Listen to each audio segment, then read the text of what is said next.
You wouldn't know it to look at the sky. But something is seriously wrong with the universe. Astronomers have suspected it for some time. Now they're pretty sure. For one thing, the universe may be billions of years too young. For another, part of the universe has been missing, a big part. Fact is, there have been several discoveries recently that threaten to topple our understanding of the universe like a house of cards. Scientists generally agree that the universe is very, very old. But now there's a theory that it may actually be younger than it looks if you look closely enough. What in the world is going on with the universe? Astronomers have found, calculated, or conjured up outlandish, appalling things. Whispers from space left over from the moment of creation. Dark stars, dwarf stars, stars that eat each other. Stars clumped in galaxies, and galaxies clumped in larger, stranger structures. Only recently have we even begun to understand the scale of it all. We have discovered things so small. At a 10 millionth of a trillionth of a trillionth of a trillionth of a second is the earliest time we can really talk about. And expanses so vast. That's expanded by a fraction of a million times a trillion times a trillion. The researchers need a special notation. A billion times a trillion degrees. To write out the incredible distances and magnitudes involved in understanding the universe. Suppose we were to begin with Peoria. Peoria is the center of the universe. Well, not exactly, but the director of the planetarium has built a scale model of the solar system in and around his Illinois city. How's it going, Dave? Morning, Phil. Morning. A little bit to the left. I think you missed a spot. A sunspot, There. get it? You got it. The sun in this model is 36 feet high. Mercury is closest to the sun, of course. Just around the corner at the school supply store. On that scale, the Earth is 6 blocks away at the Amoco station. Earth is open 24 hours a day. And Mars is 7 blocks beyond Earth at the TV station. Mars has life, or at least television reporters. Pluto is smaller than a golf ball. It's a full 40 miles out of town. And if you think rural Illinois is empty, try the universe. The 40 miles to Pluto, on Peoria's scale, represent 3.5 billion miles. On the same scale, the nearest star, Proxima Centauri, would be as far from Peoria as the moon. This isn't helping, is it? Okay, forget Peoria. Our sun is bright because it's close, just 93 million miles away. Stars are suns, but farther away. The nearest star is 25 trillion miles away, so far that light from Proxima Centauri, light, the fastest thing in the universe, takes 4 years and 4 months to get here. They say the star is 4 1/3 light years away. Our sun is just one of the billions of stars in the galaxy we call the Milky Way. How far across is the Milky Way? Real far, 100,000 light years. And the Milky Way is just one of some 50 billion galaxies. It's a million light years to the nearest galaxies and tens of hundreds of millions of light years just to cross our galactic neighborhood. It has been said that someone looking at the universe is like an ant contemplating a skyscraper times a billion. So what human beings have done is bring the lights in the sky down to Earth. They've personalized the stars and named them like they name dogs and horses. This grouping of stars in the southern sky is known as Orion. The shepherds in ancient Crete decided it looked like a hunter armed with a club and carrying a shield made of lion skin. Cretan shepherds had great imaginations. we know what we know today about the universe? Well, we've been trying to understand it for a long time. The awful majesty unveiled by night has, down the ages, stirred us to wonder and worship. Prehistoric astronomers used elaborate monuments to mark the sunrise and the sunset. By 300 BC, Aristotle taught there were transparent globes around the Earth, on which were mounted the sun, moon, planets, and farthest out, a sphere studded with little stars. As late as the 16th century, most still believed the Earth was the center of the universe. There were a few people, like Copernicus, who thought the Earth circled the sun, but not many. Then, in 1608, an Italian named Galileo heard that you could make a spyglass with two lenses in a tube. He built one and aimed it up. It was not until Galileo perfected the telescope around 1610 and pointed it at the Milky Way that he was able to say that the Milky Way was just millions of stars. And if you take a pair of binoculars on a clear night and look at the Milky Way, you'll just see that it's nothing but stars and clusters of stars. Galileo's telescope magnified things about as much as a pair of binoculars, but that was enough. He saw that Venus had phases like the moon, that the sun had spots on it, and that the moon had mountains, and that Jupiter had 4 moons. Aristotle's perfect crystalline spheres were shattered, and the universe stopped being simple. And there were other strange things out there. Remember Orion? Well, down in the middle of his sword was a star that wouldn't focus to a bright point, no matter how powerful the telescope. The object came to be called a nebula, and over time, astronomers found many such fuzzy blotches in the sky. Fast forward a couple of centuries.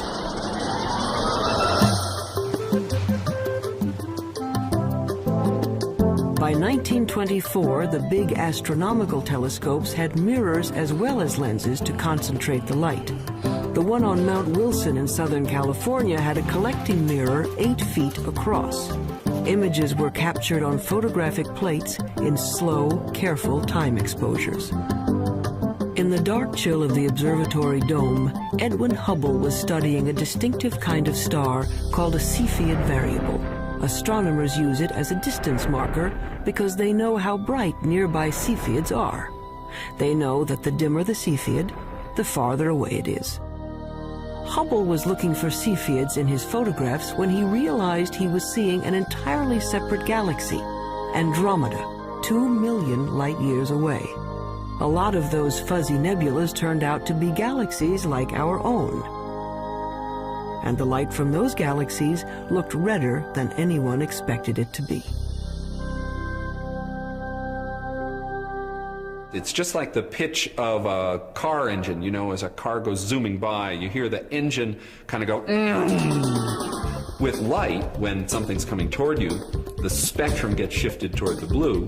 When it's going away, it gets shifted toward the red. It was Hubble who recognized the significance of the red shift in the light. All those galaxies must be moving away from one another at terrific speeds. The entire universe was growing. The idea of an expanding universe surprised just about everyone and made a lot of scientists uneasy, even Einstein. Researchers wanted to believe in a universe that always was and always will be, eternal. But galaxies flying away from each other meant that once, long ago, they were clumped together. It meant something started them moving. The universe had a beginning. Today, it's called the Big Bang Theory. First, the universe was a bright, hot point, smaller than an atom. In the mother of all explosions, it started expanding. Eventually, the hydrogen gas in space cooled down and began to form stars and galaxies of stars. Galaxies flying outward, surfing along on the expansion of space itself. So now we can calculate the age of the universe. It's the kind of mathematics you do on a motor trip. If your speed is 30 miles an hour and you've traveled 60 miles, you can figure you've been traveling for 2 hours. The red shift tells us the speed of stars, and the milestone Cepheid stars tell us how far they've traveled. When astronomers divide it out, it says the Big Bang happened 15 to 20 billion years ago. Long ago and far away. So who cares? Well, we're answering one of the most fundamental questions that human beings can pose, and that is, how old is the universe that we live in? How did it begin? And what's its evolution? Those are major questions. Those are major philosophical questions, questions that religions have touched on, philosophy has touched on, physics is touching on, mathematics is touching on. And the people who are eventually going to come up with what is going to be accepted to be the right answer will make history of a kind. They will have contributed significantly to human knowledge. That, I think, is why it's such an important set of questions. And there's been a growing sense, as the millennium approaches its end, that the right answer is on the tip of our tongues, so to speak.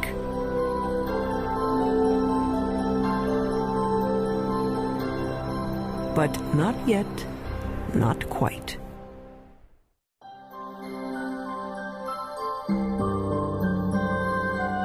Today's stargazers usually head for the hills. Hawaii's Mauna Kea, the Chilean Andes, Arizona's Mount Hopkins. Robert Kirshner works 8,500 feet up, hunting dying stars.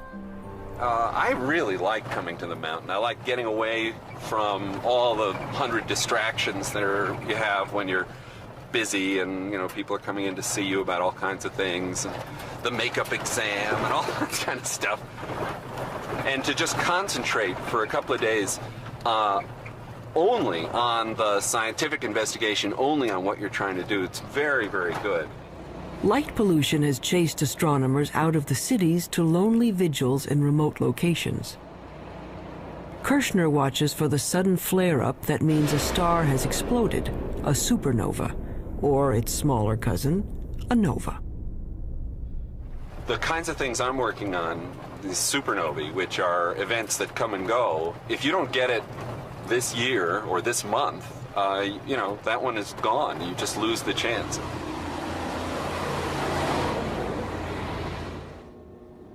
A supernova suddenly outshines its entire galaxy for a few weeks.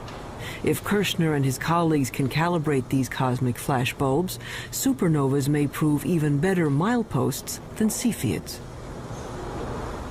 The game now for the supernovae, I think, is to find distant ones and to see if they really are the same as the nearby ones. Then we'll have a reliable tool to map out large-scale structure in the universe, and the supernovae, the Type 1 supernovae, look to me like a really good candidate for that. It's easy to find where supernovas have been. There are clouds of dust and gas in space marking places where stars have blown up. But supernovas are rare. A galaxy of 100 million stars might have one exploding star every 100 years. So Kirshner watches and waits. Well, the heroic age of observing has really passed. It used to be that you would be outside the whole night long, instead of sitting in a control room where a television brings the signal in and you're operating on a computer keyboard. 24. Okay, get the CCD in the right mode. It's hard staying up all night. Is good. But there's a kind of sense of adventure to it that is a little bit like being a kid and lying out in the snow and kind of figuring out the constellations. Some of that is good for you, too. Yeah, fine. Breaking in the cookies already. Oh, I can have a cookie if I You want. have 10 hours to go. Look at all those cookies. I have one every half hour. I'll need the whole. In this era of digital cameras and electronic light amplifiers, men are still watching the skies and craftsmen are still grinding telescope mirrors. Like this 21-foot monster under construction at the University of Arizona. But one thing hasn't changed much in 400 years. astronomers are still battling their ancient enemy, the air. Starlight shimmers and twists as it passes through our atmosphere. The twinkling of the stars may be a delight to poets, but astronomers are trying to get rid of it. What we can do is shine a laser into the sky. We focus on some sodium atoms, which are at about 100 kilometers above the surface of the Earth. We can make those glow with the laser and create an artificial star, which is sort of directly in line with the very faint object we want to look at. And then if we measure the blurring of the artificial star and correct that, then the faint object we really want to look at is corrected as well. And we have liftoff of the Space Shuttle Endeavour. But until that technique is perfected, astronomers have another way to take the twinkle out of the stars. All they have to do is put the telescope above that pesky atmosphere, in orbit. In 1990, NASA launched a space telescope and named it for Edwin Hubble. Unfortunately, its mirror was made wrong and its first pictures were blurred. Astronauts had to go up and fix it. Let's go fix this thing. We copy. Move it out of the sun a little bit. We had a good aliveness test. Outstanding. Houston, Endeavour has a firm handshake with Mr. Hubble's telescope. We copy that, Cody, and there are miles galore down here. It could be real exciting for the astronomical community, I guess, and for the whole world to see what Hubble really can do with a good set of eyeballs. The out-of-focus pictures gave way to spectacular shots of interstellar dust clouds and the great galaxies of stars. In just one bit of the sky, a tiny patch that could be blocked by a grain of sand held at arm's length, astronomers found 2,000 galaxies. They were seeing better than they ever could before. So one way of looking at it is if there was a firefly in Tokyo, and here we are in Washington looking at it, we could tell if there was another firefly 10 feet away, we'd actually be able to distinguish them. In 1994, at the Space Telescope Science Institute in Baltimore, astronomer Wendy Friedman was using the newfound clarity of the Hubble to observe the heavens and stumbled into the cosmological controversy of the decade. Yeah, I just wanted to ask you not to break out any observations until I give you a clear. So when were these images taken? She and her team, like Edwin Hubble before them, were looking at those milestone stars. The cosmic rays aren't nearly as apparent. For our work, we need a telescope out in space because what we're after is a certain kind of star. It's called a Cepheid. And we have to be able to detect that kind of star against the background of a galaxy. And the Earth's atmosphere smears and blurs our view, and we can't detect those stars. Friedman got the best readings yet on Cepheids in a neighboring galaxy, and a measurement of its distance. Using the redshift speedometer, she calculated a new age for the universe. Our preliminary measurements indicate that the age of the universe is somewhere in the range from 8 to 12 billion years. And that immediately brings about a conflict with other ages that have been measured. That's a problem. Her universe is younger than some stars, and the age dating of stars is very accurate. Scientists can read a star's chemical changes like a clock. When we look at a cluster of stars, hundreds or thousands, it doesn't really matter. What we have to do is go in and measure the brightness of the brightest star that's left in the cluster, that's still burning hydrogen in its core. And that star is the minute hand on the clock, because that's the star that is closest to burning out its hydrogen, closest to ending its life, and that's a direct measure of the age of the cluster. But unfortunately, the star clock has been running 6 billion years longer than Friedman's universe. But we're looking at globular star clusters, 100,000 to 1 million stars, and they're being age dated by several very reputable groups of physicists, astronomers, and they're all coming up with ages 17, 18, 19 billion years. That's a problem. We're very close to having a kind of contradiction between the ages of the stars and the age of the universe. This would be quite embarrassing, because you really shouldn't be older than your mother. Clearly, if the universe is 10 or 12 billion years old, then there can't be stars in the universe that are 15 or 17 billion years old. That's not logical, at least if the entire Big Bang theory is right or even close to being right. Wendy Friedman is well aware of the dilemma. She knows that, like many other puzzles about the universe, this one will probably be around for a while. I think anytime you get a new tool, you get data that are of better quality than were possible to obtain in the past. Yeah. You learn new things, and yes, sometimes leads to confusion because there aren't answers for all of the questions that are being raised. But it's a healthy aspect of science and how science proceeds.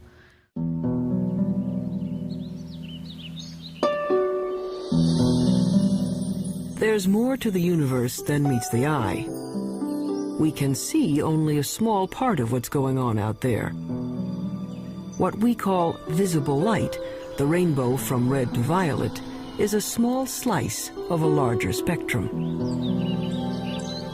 But there are other ways of seeing. With the right technology, you can look at the world in everything from X-rays to infrared to radio waves. In the last few decades, the new tools have brought a previously hidden universe into view.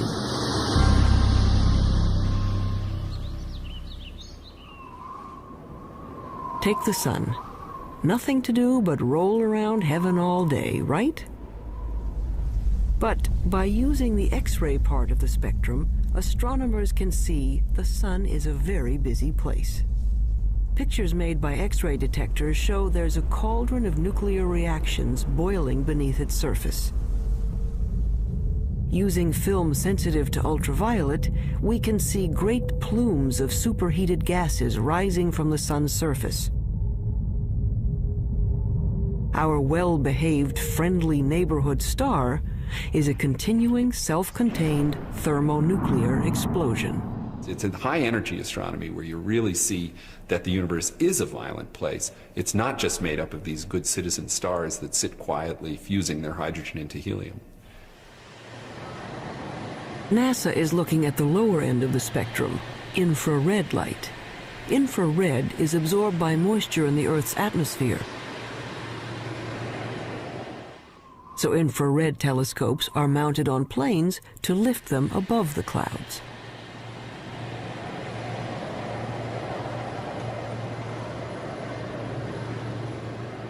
Just like fog lights on your car will enable you to see deeper, in the infrared you can see deeper into the universe.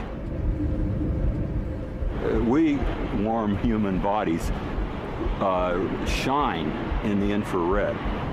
Anything at my temperature in the universe is emitting planets, comets, other bodies.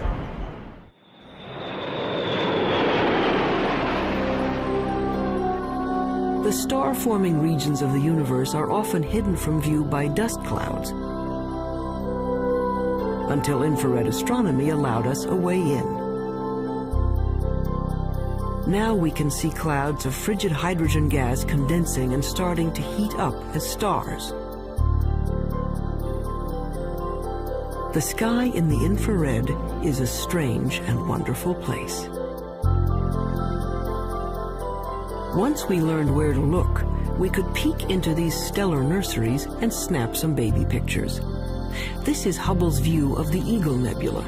The bright spots on the edge of these monstrous pillars of gas are brand new suns.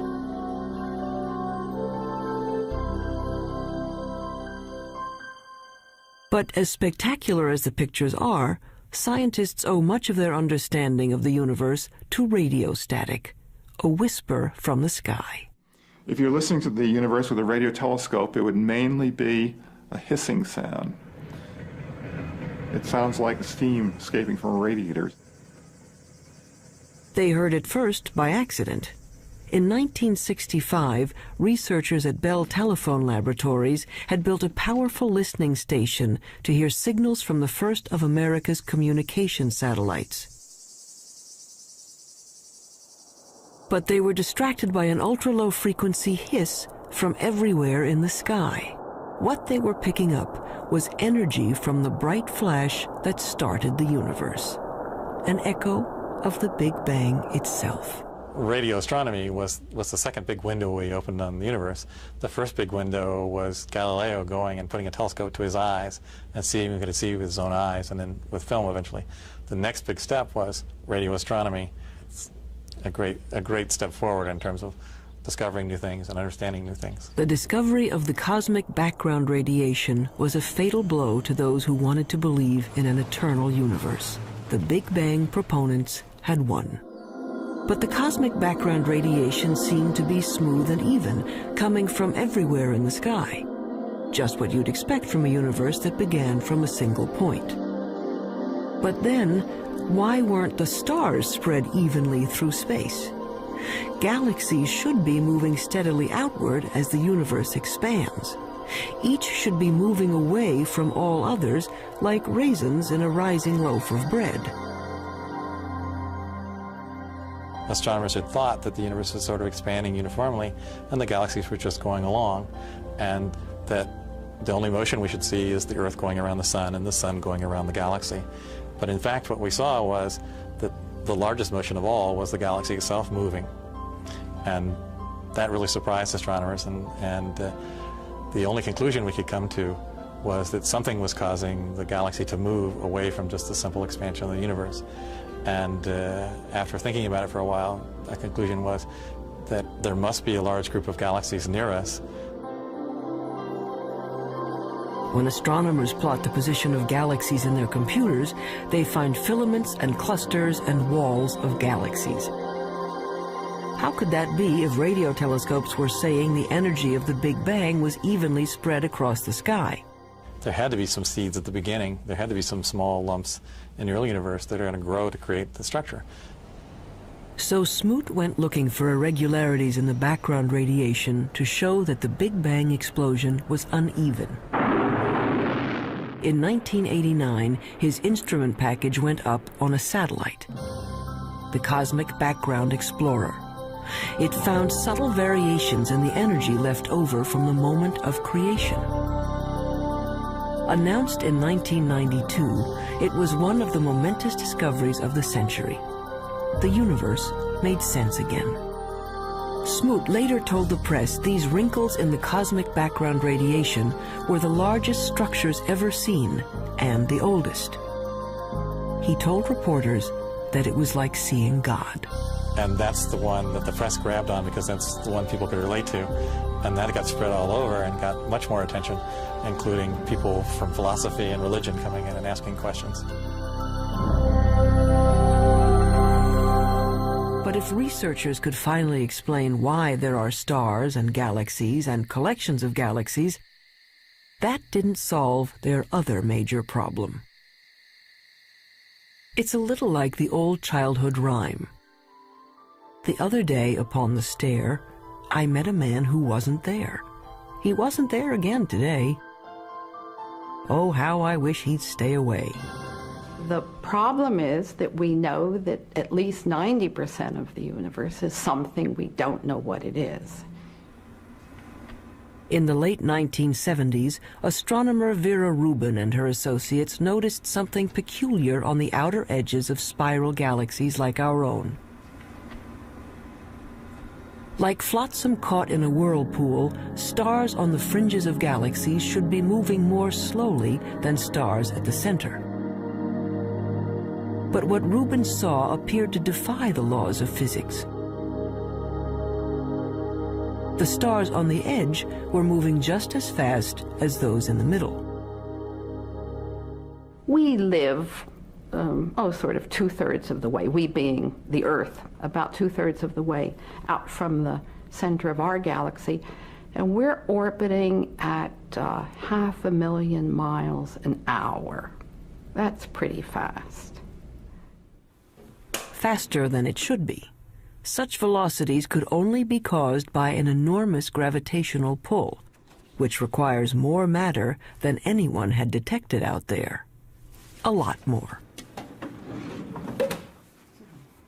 It was a shock to learn that when we were studying the universe, we really weren't studying the universe. We were studying just the 5 or 10% of it that was luminous. So it's like, I don't know, trying to study the Earth and just looking at Pennsylvania. All the things we have ever observed in the universe, the planets, the stars, the galaxies, the clusters of galaxies, make up 10% of the universe, maybe less. Early efforts to track down the missing matter failed. They call the 90% that is not visible dark matter. But no one knew what it was. Maybe dead dark stars, or some kind of cosmic dirt, or maybe a whole lot of something extremely small is filling space.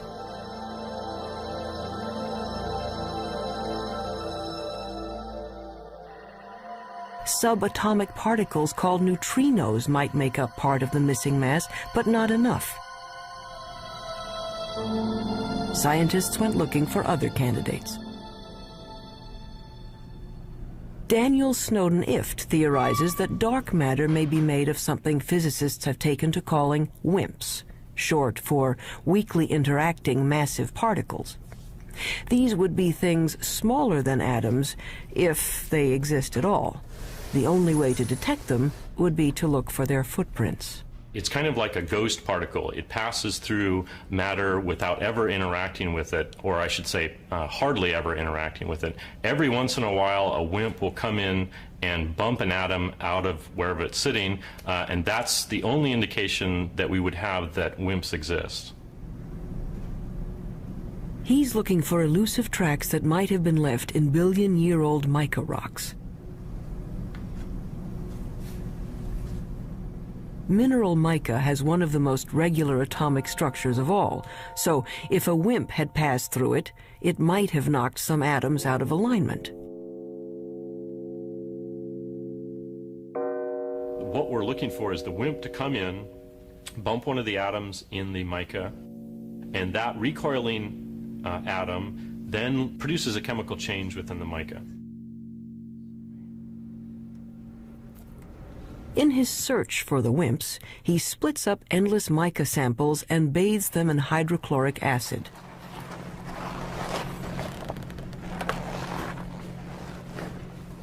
It's a little bit like developing a photograph. The etched mica goes under a supermicroscope, which magnifies it 50 million times. Mica may be the perfect place for clues to the missing mass. Unfortunately, to date, Daniel Snowden-Ift hasn't found any WIMPs. Researchers stunned a 1996 meeting of astronomers when they announced they had found the dark matter, or at least some of it. They had picked up ripples in starlight caused by dwarf stars too dim to be seen directly. A halo of these objects surrounding galaxies would account for the missing part of the universe. To bug the physicists looking for WIMPs, the astronomers call these tiny dense stars machos, massive compact halo objects. The research to confirm the mysterious source of gravity goes on. I would like to think that in 10 years we know what the dark matter is, but I wouldn't bet very much money on it. But advances usually come in very surprising ways.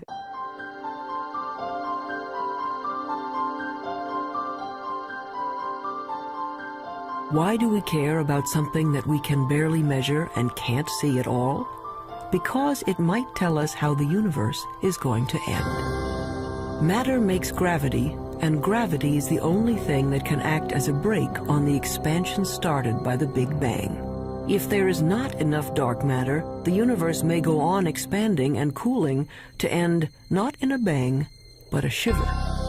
If there is enough dark matter, the expansion of the universe will coast to a stop and reverse, everything falling back together, till the Big Bang ends in a big crunch. And maybe, just possibly, a new Big Bang to start things up again.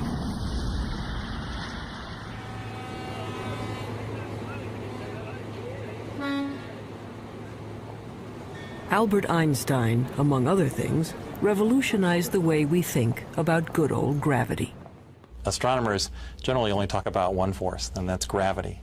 And the reason for it is almost everything that's important on the large scale, that is on the scale of planets and stars or the universe as a whole, is gravity. From Einstein, we know that the gravity that pulled Newton's apple down from the tree isn't a kind of magnetism. Gravity is a property of matter and space. Matter bends space. The more mass, the more space around the mass is warped. That's why the moon goes around the Earth. It's trapped in a dimple in space, a gravity pit created by the mass of the Earth. When enough matter collects, gravity is strong enough to squish hydrogen atoms into helium atoms. This fusion releases enough energy to turn on a star. But gravity is also a star killer. Stars are born, age, evolve, and eventually die, just like people. They have a regular life cycle. During the entire life of any star, there is this delicate balancing act, because gravity is always at work trying to crunch the star down into a small point, and the high internal pressures are trying to blow the star up and blow it apart. And for about 90% of the life of the star is in nearly perfect equilibrium. And it just sits there, burning away and producing radiation.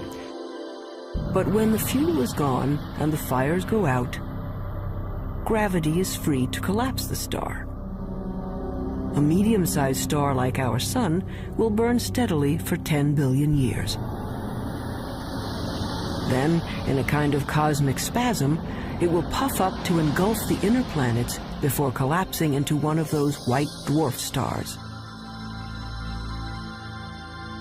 A star twice the mass of our Sun would collapse even farther, ending up as a super-dense star the size of New York City, a neutron star. A teaspoonful of stuff from a neutron star would weigh 100 million tons. But what happens to a bigger star when its fires die down? Say a star 50 times the size of the Sun. It may blow up as a supernova, leaving a neutron star, but then it keeps on shrinking to infinity. An infinitely small point with a gravity so powerful that not even light can escape. There's no there there.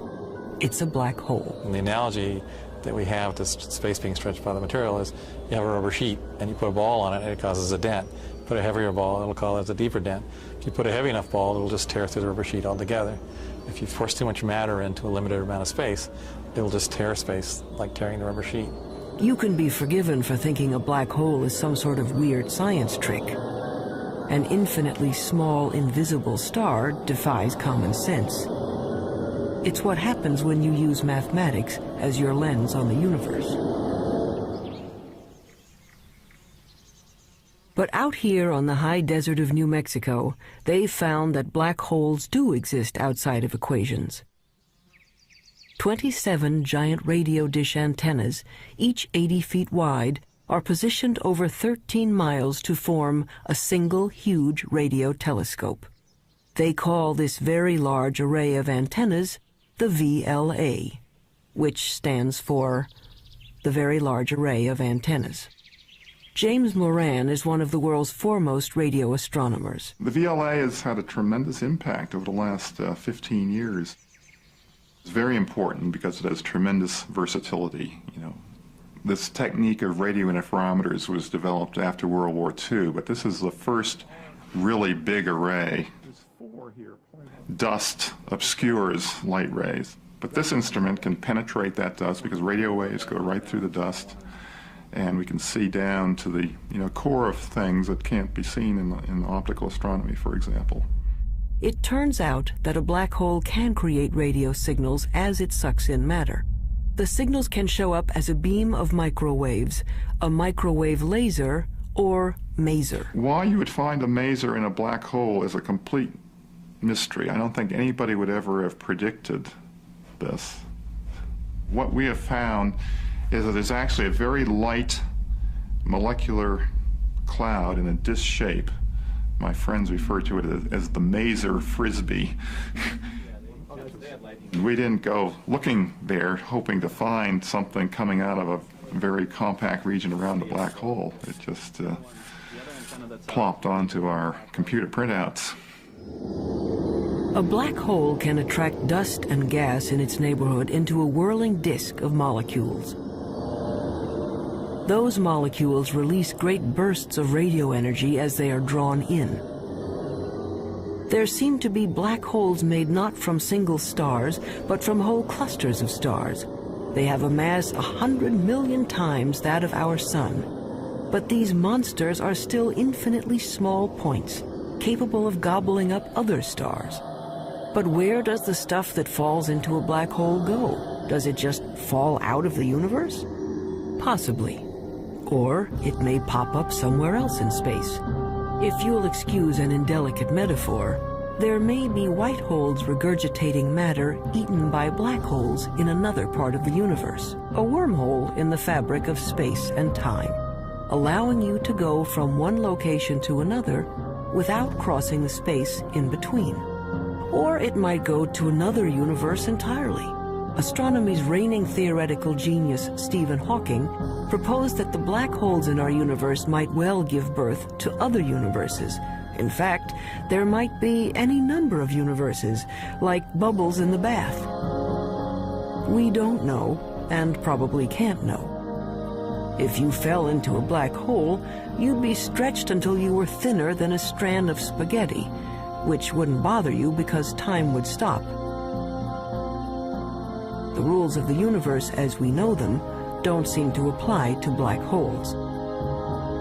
That's what happens when you start messing around with infinities. It leaves us with a universe with holes in it. A universe with a lot of room for imagination.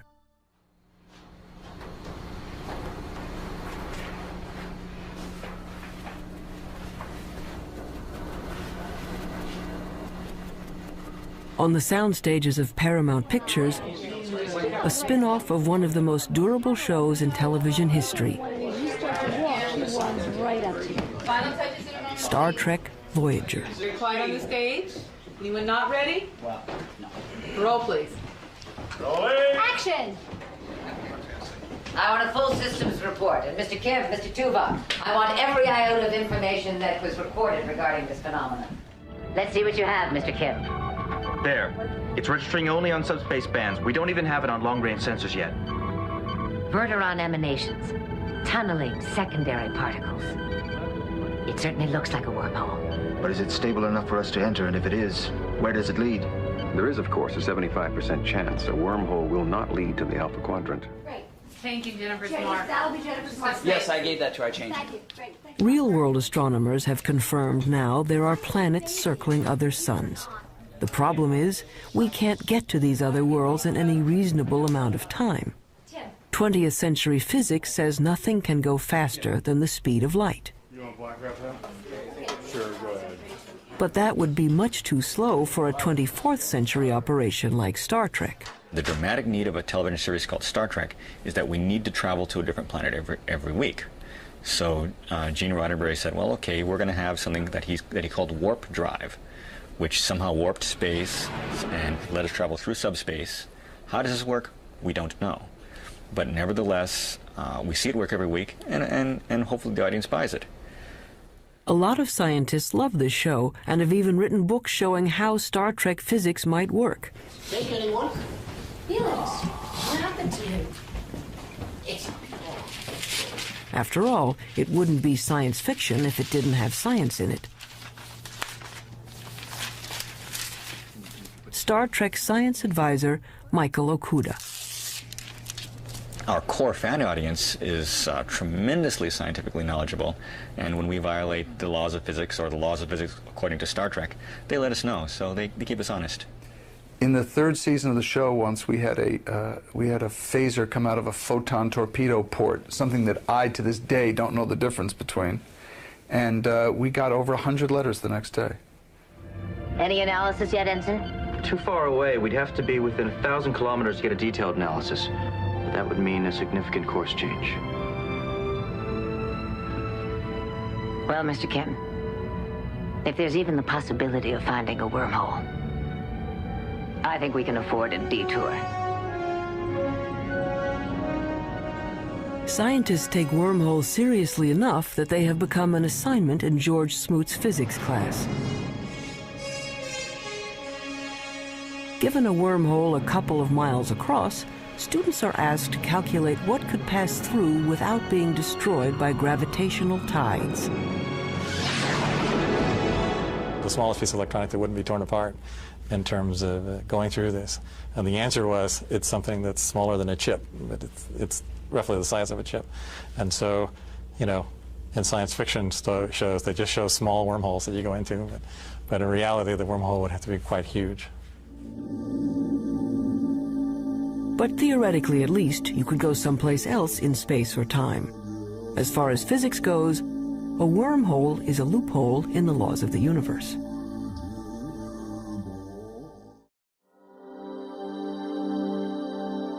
So we are left with questions.